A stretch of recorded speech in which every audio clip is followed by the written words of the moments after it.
We often think of persuasion as some kind of art form, right? A kind of magic that some people just have.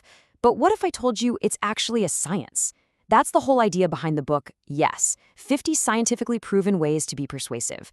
Today, we're going to dive into one of its most fascinating and frankly counterintuitive principles. And this brings us to a really interesting puzzle. I mean, common sense tells us that the easier you make it for someone to say yes, the more likely they are to do it. But as this book shows, that's not always the case. It's a fantastic question because it feels completely backward, doesn't it? Why in the world would you want to create a hassle for the very people you're trying to win over? Well, it turns out, under the right circumstances, a little bit of inconvenience can be your most powerful tool. To really see how this works, let's look at a classic example from an old TV infomercial. A copywriter named Colleen Suit was working on an ad, and she made a tiny change, just 3 words in the call to action. And the result? Sales went through the roof.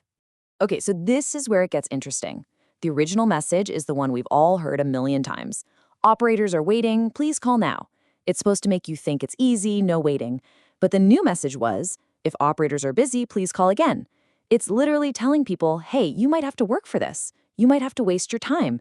It sounds like marketing suicide. So why on earth did it work so well? The answer lies in a really fundamental principle of human psychology, and that is the power of social proof. So what exactly is social proof? Well, think of it as a mental shortcut we all use, all the time, usually without even realizing it. When we're not sure how to act or what to buy or even what to believe, we look around to see what other people are doing, and we just kind of assume that's the right thing to do. As the authors explain, think about the mental picture each phrase creates. Operators are waiting paints a picture of, well, bored employees, maybe filing their nails, just hoping the phone rings. It implies nobody is calling. But if operators are busy, well, that creates an image of phone lines that are jammed with people, all of them rushing to get this amazing product. And look, this isn't just a clever theory. It's been proven in some classic experiments. Let's talk about a really famous one by the psychologist Stanley Milgram that makes this principle crystal clear. Okay, picture this. You're on a busy New York City sidewalk. One of the researchers just stops right there in the middle of the crowd and looks up at a totally empty spot in the sky for a full minute. So what do you think happens?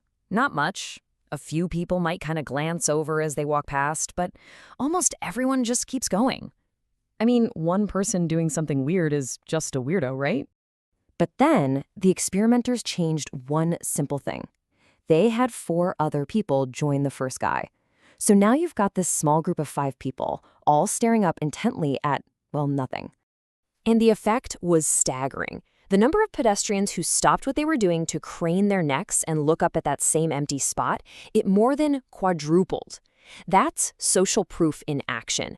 Your brain thinks, whoa, if that many people are looking, there must be something important up there. Okay, so a sidewalk experiment is one thing, but does this principle actually work when you're trying to persuade people to take a specific action? The authors of Yes decided to put it to the test in a place we're all pretty familiar with, a hotel room. So we've all seen those little cards in the hotel bathroom, right? The ones asking us to reuse our towels to help save the environment. And it's a good message, but the researchers wondered, is it the most persuasive message?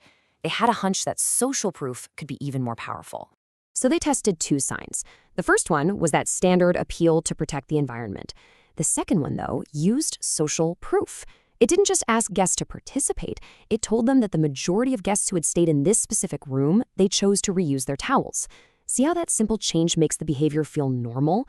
Like it's just what people do here? So, what was the result? It was a big one. The guests who saw the social proof message were 26% more likely to reuse their towels than the ones who saw the standard environmental message. Just think about that for a second. A 26% jump in people doing what you want just by changing a few words to show them what other people were already doing. All right, so let's zoom out a bit and connect all these dots. From infomercials to hotel rooms, what's the big lesson here that you and I can actually use in our own lives?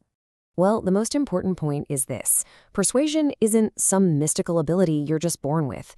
It is a science. There are actual validated principles that guide how we're influenced, and once you start to understand them, you can ethically use them to become way more effective. So what are the key takeaways? First, small, scientifically backed changes to your message can have a truly massive impact. Second, social proof is one of your most powerful allies. We are all deeply guided by what others are doing. And finally, try to make this little mental shift. Instead of always asking what would motivate people, start asking what are people already doing? Then your job is just to make that behavior more visible. So I'll leave you with a question to think about. Knowing that even a tiny, science-backed tweak can make such a huge difference, what's one small change you could make this week to be a little more persuasive in your job or just in your life? It's a really powerful idea to play with.